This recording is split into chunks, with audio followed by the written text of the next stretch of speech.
Hello, it's Iron Port, proudly brought to you by Ghana Community Network Services, West Blue Consulting and Ghana Oil Company Limited, GOIL. The proud media partner for this program, as always, is Business and Financial Times. And folks, this week, they're very much talked about fraudulent activities by some clearing agents who forge documents of the Port Authority to dupe unsuspecting importers as well as exporters.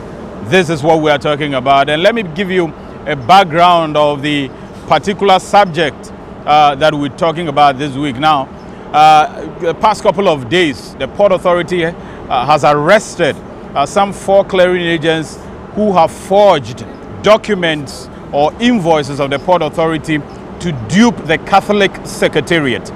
The Catholic Secretariat, they have the right or mandate by customs to clear their own goods from the port. They don't require any special agents to do that. And by so doing, they have their own employees who clear on their behalf. Now, this is what the employees have been doing. Anytime they collect invoice on the internet from the Port Authority, they go and doctor those invoices, put in their own figures, and then present it to the Catholic Secretariat and collect a lot more money than what the Port Authority requires. And then they take the rest and pocket it somewhere. They do whatever they want to do with it. The people don't fear God. The Port Authority says anytime you suspect that your invoice is not exactly what it is, you can come to them. In the meantime, they are embarking on serious clampdown on all the thieves who have been stealing from unsuspecting importers as well as the Port Authority. We spoke with the finance manager of the Port Authority, and in a very serious and deep conversation, folks, you need to take a listen and then be very cautious. We have been hearing that people forge the documents of the Port Authority. We started hearing this like 2 years ago, a year ago. It's been there. Is this true? Yes, it's true. Of course, as a human institution, you have unscrupulous ones, and they will always want to take advantage of some loopholes in the system. And then just make money out of it. In particular, they have been forging our invoices for some time now. Who are they? And those are the clearing agents, who are some unscrupulous guys of the freight forwarders. And then sometimes too, you have institutions that are self-declarants by custom standards, who have their staff or employees, and those employees who are supposed to clear goods for those companies, on behalf of those companies, also end up defrauding their companies. Those companies. Exactly. So just to get this clear for those who don't know, the institutions that are self-declarant, these are supposed to be institutions who themselves have the mandate from customs to clear goods by on their own. Yes. So they don't need external custom house agents. Okay. And GPHA has a self-declarant status. Okay. And you are saying that people who clear goods on behalf of such companies can, or sometimes they have ended up duping, forging documents of GPHA to dupe those organizations. Exactly. It's not limited to only those who clear for such companies like self-declarants, even the customs house agents who clear for individual consignees, just like you and me, when you have brought in cargo and you want an agent to clear. People have been forging documents. End up defrauding you by forging documents of GPHA, in particular the invoice, the shore handling invoices, or which we popularly refer to as the cash delivery invoices. And the painful thing is that in the end, people are sitting in the US, Australia, and New Zealand are saying the Port Authority is very, very expensive. Expensive, yes. And that is what makes us to be worried about this kind of trend, because the idea is that the port is expensive, but the port truly is not expensive. If there's an invoice of, say, 1,000 cedis, and an agent goes to increase it to, say, 3,000, to the customer, he sees the bill for the port as 3,000, but it is actually 1,000. And that is why the port has serious interest in fighting this kind of practice. It looks as if there's a big fight ahead for the Port Authority, and we are going to be talking about that. But in the meantime, there's this scenario, or there's this situation that we were invited to take a look at, and that is the Catholic Secretariat that you mentioned earlier. That the agents or the individuals who are supposed to clear goods on their behalf actually forged GPHA documents and duped the whole Catholic Secretariat. Interesting. Very interesting. I'm sure viewers will be interested in seeing this. We're going to take a look at that one. When we come back, we'll deal with the details of this particular story. The Ghana Ports and Harbours Authority has waged a war against clearing agents and unscrupulous individuals who forge and inflate GPHA invoices to defraud importers. The vigilance of the port security has led to the arrest of 4 alleged fraudulent clearing agents who inflated GPHA invoices in order to extort monies from importers. The culprits are contracted agents taxed by the Catholic Secretariat, which is a self-declarant organization to clear goods on their behalf. It's alleged that the 4 culprits, without the knowledge of their employers, declared forged invoices to their customers and split the profits at the expense of the Port Authority and the Ghana Catholic Secretariat. Their fraudulent activity was reported to have gone on for over a year, with defrauded amount totaling 20,000 Ghana cedis. The finance manager of TEMA Port, Tibon Zuma, stated that the alleged fraudsters are to pay a penalty of 60,000 Ghana cedis as per GPHA policy. Once you engage in such fraudulent activity, you are supposed to pay 3 times the defrauded amount. In this particular case, the total is 20,000 Ghana cedis roughly. So we would multiply that by 3 and require them to pay. He lamented that the actions of the 4 arrested clearing agents go a long way to create the impression that the cost of doing business in Ghana's ports is expensive. The most important and critical issue is the effect that these things have on the ports. It makes the ports look very expensive, which is not right. Tibon Zuma revealed that GPHA is working assiduously on technical measures to create the atmosphere where customers of the port have a very transparent access to clearance details to save them such undue cost and also protect the reputation of the Port Authority. We're looking at those alternatives to make sure that at least the consignees get involved, they get access to the invoice, so that if a clearing agent comes to tell you this is what I have printed from GPHA, at least you can also verify. TEMA Port Security Manager Joseph Pudaman hinted that the alleged fraudulent clearing agents will also be banned from working in the port to serve as a deterrent to others. What we are going to do is to hand them over to the police and also fine them up as per the rules here. This, according to him, is required before prosecutorial measures at the police level will take place. Just take a look at this, Mr. Zuma. Yeah. I know you are very meticulous. Almost everybody in the port talks about how meticulous and thorough you are. How can this happen in this day and age? How can the Port Authority's documents be forged and people who are supposed to be trusted by an institution such as the Catholic Secretariat be duped in this manner? What happened to the National Catholic Secretariat is not different in other institutions. I see. It appears the agents have set out to take advantage of technology to also apply it wrongly and to defraud a lot of people. We have individuals walking in from time to time to test their invoices, and they come in, you test it, and it is forged. But let's get back to the National Catholic Secretariat. Exactly. What happened was that because they are self-declarants, they are hooked to the GCNet platform. So their employees who are supposed to be clearing for them got invoices and presented to the institution to take money to come and pay the ports. And when they presented those invoices, I think their head at the time decided to go into the GCNet platform to see what was there.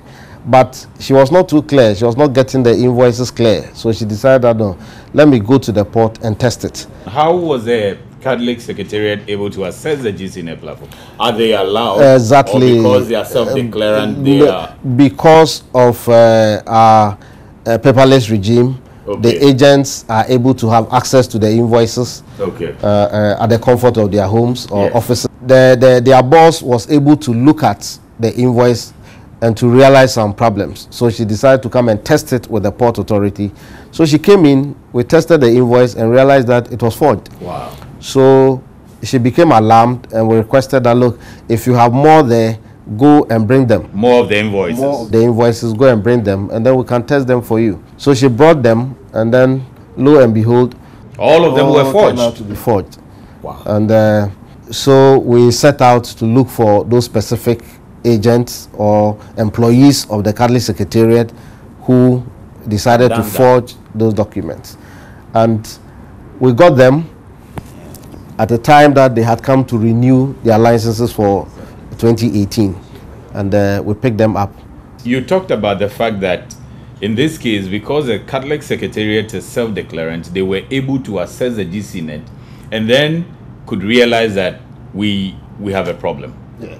What if an agent was dealing with someone, an institution or an individual who is not self-declarant? Yes. That is the problem. Because that one who is not self-declarant can't have access to the GCNet platform. No, so you'll be duped forever. Yes, just like any individual, like you, if you import cargo and you appoint an agent to clear your goods for you, you are not able to have access to the invoice. Yes. You don't have access to the invoice. It's only the agent who has access to the invoice. For now, it's only the agent who has access to the invoice. And so if he comes to tell you, this is the invoice from GPHA, unless you follow him or you ask him to access the platform in your presence, for you to which may not be possible. You may be in the US or Canada. You will not be able to. You will not be able to know the true invoice. You will just trust on. But this is dangerous, Mr. Yes, Zuma. very dangerous. Very dangerous. And I think as a port, I believe that is where that's the next stage of our regime, to make sure that we are able to give access to the consignee or the importer to also know the invoice that he has to pay when it comes to the GPHA charges or the port charges. No, a lot of people watching may be wondering, is this not the port of Ghana that is now paperless? Yes. If it's paperless in the first place, what are we still doing with paper invoice that can be deducted? If it's also paperless, why can't I sit in Canada or New Zealand or Australia and be able to know what I'm supposed to pay to the port? Yes, it's paperless, but you are able to access the invoice. And who because is able to access the invoice? The agent is able to access the invoice. You can print a hard copy. You can print a hard copy. Okay. Then you scan it and you start playing games with it. Do you still use the hard copy? We don't use the hard copy invoices, but they are able to use that to get to the consignee, to tell the consignee that, look, this is how much you have to pay to GPHA. Can't the consignee have access to the soft copied version of the invoice? The consignee for now hasn't got access to that. And that is what I told you. That is the next stage of the development of within the paperless regime, I believe. Yes, no, should it be? Is it the port authority? Because now your documents are being forged. Exactly, is the port authority together with the other stakeholders, GCNet in particular, because for GCNet, as we engage them, we'll get to know the ability to be able to populate these invoices even on their platform. So wherever you are, you should be able to see, perhaps with the bill of lading number or any other particular identification, to be able to access your invoice or to know how much you will pay to the ports. There are things that we have to explore to make sure that ultimately the consignee or the importer gets to know how much he's to pay to the port. Until this happens, we will continue to have problems, because there are people who really want to take advantage of technology in a bad sense. I see. Exactly. And let's get specific, because I'm interested in this Catholic Secretariat thing. Yes. What sort of monies were taken? It appears there were about 5 different people involved. Yes, they in fact, unfortunately, almost all the employees of Catholic Secretariat within their the section that does the clearing got involved in this mess. Wow, almost all of them. Exactly, they were all stealing from the Catholic. Sometimes it's interesting. Wow. I mean, in the church. In the church. No, people don't fear God. But they don't fear God, seriously. How do we make put fear of God in people. Exactly. Using policies and our own measures to force people to fear that this shouldn't be done. I believe that we have to fight this through technology. Okay.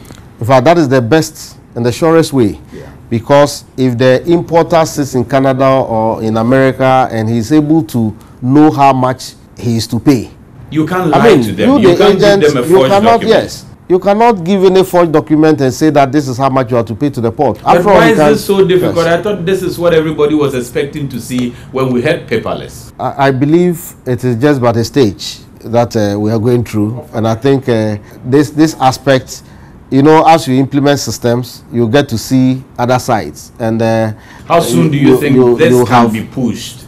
No, looking at where you sit, because it's your money that's going. Yes. It's not just the money of the port going, but the image of the port. Yeah. It gives out a very bad image. Yeah. I mean, it looks as if the port is very expensive, but in actual fact, it is not. The case. So even when you intend to increase tariff, like we heard that possibly it will be coming up, people think that you're already charging so high. Why do you have to increase again? And it is because of what they are seeing. Because people are forging documents and increasing to make you look very expensive. Exactly. So with this, the person picks 3,152 ostensibly to go and pay the port authority, but he moves out and goes to get the actual invoice, which is 1,525, and that is what he goes to pay to the port. To the port, because that's the true invoice. So the port will not lose in terms of money.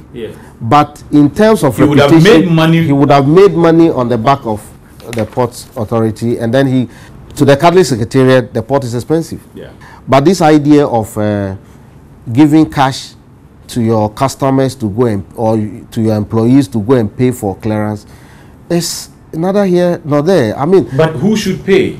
You know, you are supposed to pay, but now, especially with the paperless regime, we have electronic platforms. Okay. So you don't need to give cash to anybody. You can go to the bank, pay yourself directly. So you are advising that the importers and the institutions shouldn't be dealing with agents when it comes to money. Exactly. So for me, if your agent comes to say, whether self-declarant or individual, comes to say that, look, this is how much you have to pay to the port. Okay. This is the invoice, isn't it? This is the amount. I pay to the port. But what about an option that, because the person may be busy somewhere in some foreign country, what about insisting that, yes, I've given you this amount of money, but if it's a banker's draft or whatever, pay to the bank and give me a receipt from the bank? Yes, that is also another idea. If you pay directly to the bank the same amount, that is it. Okay. He cannot have access to it. Yeah. So at the end of the day, it goes to the port, and at the end of the day, it will be established that you have overpaid the port authority. Okay. And you will get your refund. Okay. We should also look at the payment options available and make sure that we explore those ones. For instance, if I have to make a payment, like the Catholic Secretariat, I don't see why Catholic Secretariat should give cash to somebody. I don't see why. Look, you can, these days, the banking systems are all over. You can set up in your offices electronically. So somebody brings you an invoice, and in their case, they can even have access to the GCNet platform. So they can just pay directly and know that they have paid to the port authority, just move into the port.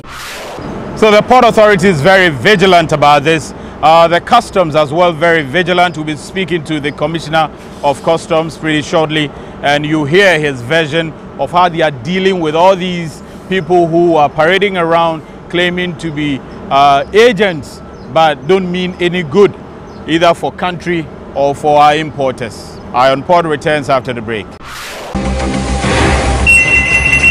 Hello. Good morning, this is Samantha Wendy. I am sending a purchase order from SA2 Ventures International. Our policy for new supplies is 2 containers to start with, but you must deliver within 30 days. Don't worry at all. I'm going to get you the 4 containers within 30 days or less. Bye.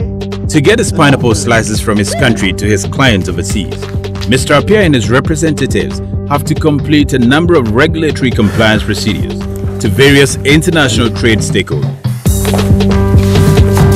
Hey, Baba, what's going on? Get it right? I mean, how?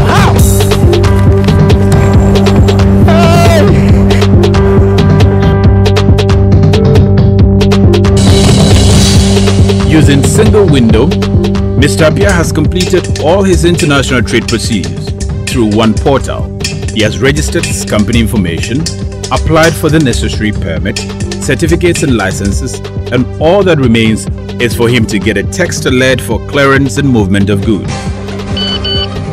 And that's how simple facilitating international trade could be in a single window environment. You can offer competitive services to your trading partners in China, America, even here, in a simpler, faster, and cost-effective way.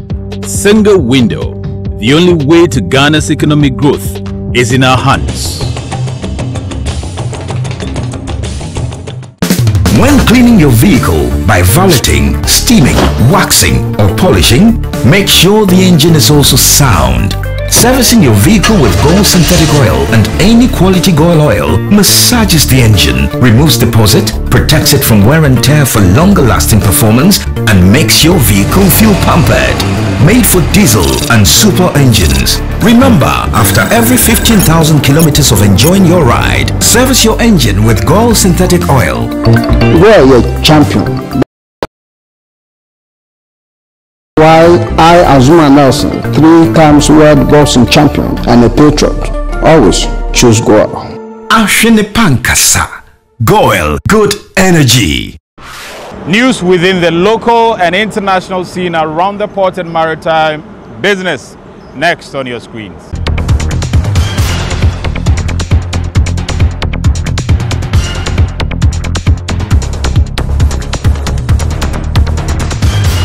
Your preferred oil and gas hub and container terminal in the sub-region and Ghana's premier port, the Port of Takoradi, registered one of its best performances in the year 2017. Records indicate that transit trade to the landlocked countries of Burkina Faso, Mali and Niger increased by 152% from 81,705 metric tons to 205,565 metric tons. And for the first time in so many years since the Takoradi port started the transit trade, 2017 we started handling clinker and gypsum for cement factories like Simaf in Burkina Faso. This went a long way to increase the traffic through the port. The Port of Takoradi also recorded 35% and 29% growth in imports and exports respectively in the year 2017. A Deputy Marketing and Corporate Affairs Manager of Takoradi Port, Pitamu Bediako, attributed these significant growths to the expanded bulk jetty, which enabled bigger vessels to call the port. 410 meters of the new bulk jetty were completed for operation. And this also contributed to the traffic growth. He said container traffic in Takoradi Port generally increased from 45,000 TEUs in 2016 to 53,000 TEUs in 2017, resulting in 10% increase from 2016's recorded figures. He attributed this to the partnership between the Port of Takoradi and the new privately owned Takoradi Container Terminal, Takotel. He revealed that vessel calls at the port increased by 25 vessels and cargo throughput also increased by 2 million metric tons from 6 million metric tons in 2016 to 8 million metric tons in 2017. The inclusion of coming into operation of Takotel also contributed to container traffic increase, because hitherto we didn't have the space, the capacity to handle more container traffic. Pitamu Bediako stated that the port is open for business and it is the management's priority to maintain it as the preferred hub for maritime logistics, oil and gas businesses in the sub-region. With the shipping community to the economic operators, I want to tell them that the Port of Takoradi is open for business. The management of the port will continuously monitor the logistics chain to ensure that at the end of the day, when they do business with Takoradi Port, their costs are reduced, their turnaround time is greatly improved. Ghana's leading oil marketing company, GOIL, has attributed the several awards picked up by the company in the year 2017 to the quality of its products. GOIL was adjudged the third largest company in the Ghana Club 100 list of companies in Ghana for the year 2016 and the second best listed company at the Ghana Stock Exchange. The company also won Brand of the Year at the Ghana Energy Awards, whereas the group CEO and Managing Director, Patrick Akwali, was named the CEO of the Year, Petroleum Sector. GOIL's bulk distribution company, GO Energy, was also named the Bulk Distribution Company of the Year, and at the 14th Ashanti Business Excellence Awards, GOIL picked up the Platinum Award Energy Sector. Chief Operating Officer of GOIL, Alex Axiu, says GOIL will continue to strengthen structures to maintain its status as a leading oil marketing company in Ghana. He highlighted that even in the unstable atmosphere of the industry, GOIL will continue to grow strategically to consolidate its gains. Unfortunately for us, the industry rather dipped. But in terms of sales, we grew about 6%, and it's in tandem with the growth that the country experiences. So I would say that in terms of growth, we have done very well in the midst of all other dipping. He acknowledged the loyal customers for contributing to GOIL's success. Without the support of the masses, without the purchasing power of Ghanaians, we will not be where we are. So to be frank with you, we are dedicating all the awards to them. And anytime anybody goes to any of our stations to purchase even a liter of product, they should bear in mind that they have contributed to the success story of GOIL. When the success story of GOIL is being told, we will never leave out Ghana. The CEO of GO Energy, Jemfi Amankwa, opined that the award only confirms the belief customers and stakeholders have in GO Energy. The relevance of that award is to confirm the belief our customers and the stakeholders have in GO Energy. Moreover, it's a recognition that we are doing well. At the same time, it's also telling us that they're expecting more.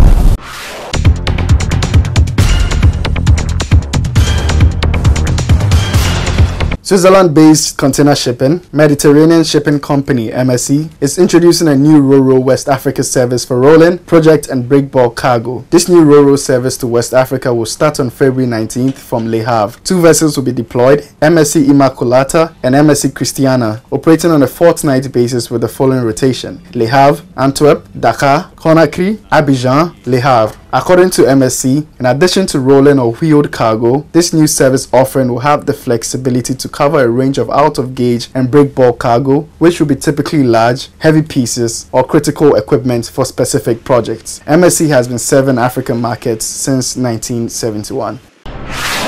8 out of 11 seafarers who were left in limbo in the port of Durban, South Africa, after their ship was detained, are about to be repatriated. The 11 crew members from the tug supply ship PSD2, detained following non-payment of wages, had not been paid for up to 15 months. It's reported that arrangements are being made for the vessel to be sold, and the men are expected to get paid when this happens. Miami-based cruise liner conglomerate Royal Caribbean Cruises Limited has reported a full-year US GAAP and adjusted earnings of $1.63 billion, a growth of 23.8% year-over-year. The 2017 full-year results beat the January 2017 midpoint guidance by $115 million and was achieved despite an unusually ferocious hurricane season, which hurt earnings by approximately $55 million. RCL said that it had achieved its 3 years double-double goal of doubling earnings per share and recording a double-digit return on invested capital.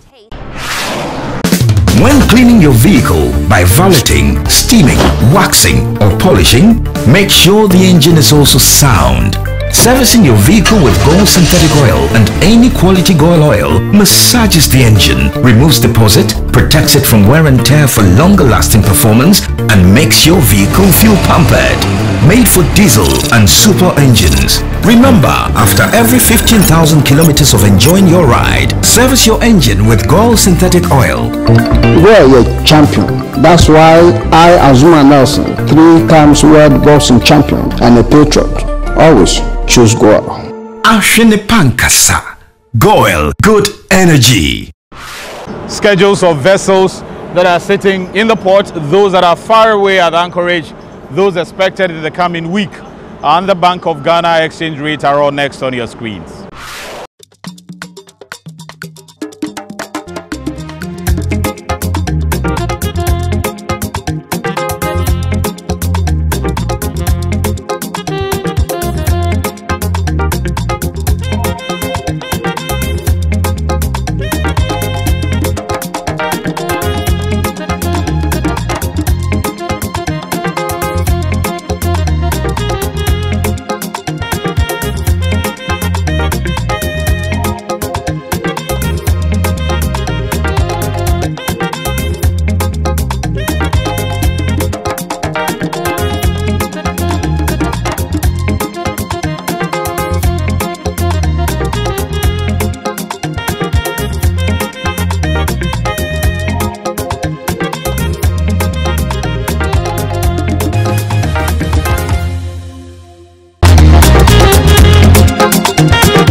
In the coming weeks in this year 2018, we will be reporting extensively on some of the unethical practices that are happening around the port business.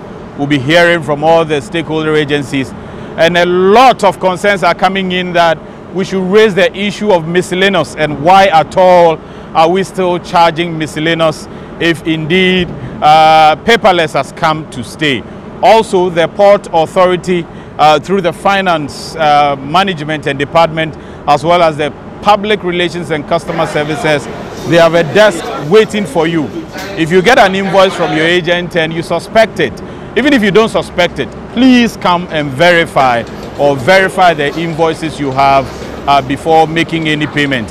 Again, they are advising you that do not give any physical cash to your agent. Go straight to the bank yourself and pay the monies.